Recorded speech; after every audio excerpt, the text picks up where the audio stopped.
we all came together to talk about powerful community. Community means that sense of togetherness, sense of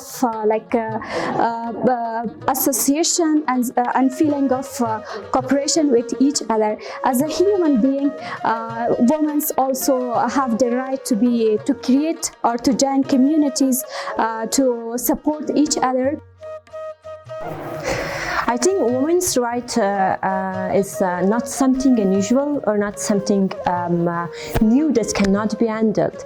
Women's political, social and economic rights are guaranteed and ensured under the Constitution of Afghanistan, under our national law and international covenants.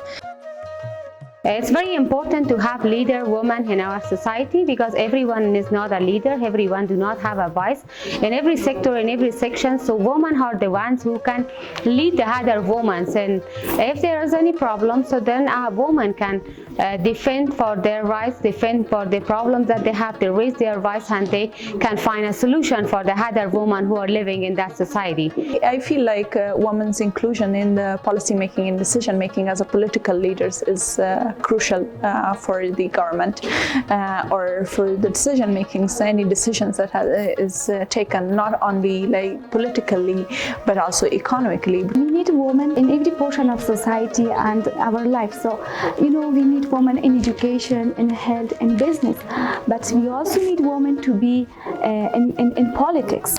We need women leaders in Afghanistan, because if we want a democratic society, if we want a democratic government, so we need to involve women leaders, not just symbolic, but they have to be real leaders.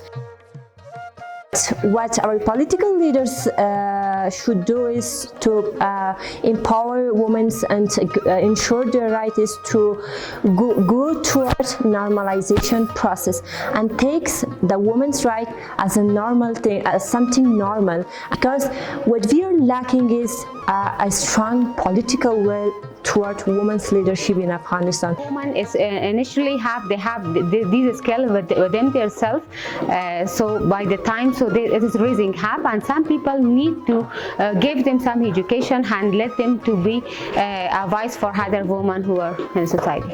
How they can come to these key positions in the government is through the support of the men as a political leaders that exist in the government, and because most of the power is shared, or the political decisions that have been made, especially like the peace process and other, more men are included in it, or in the parliament more men are there, but women are also important.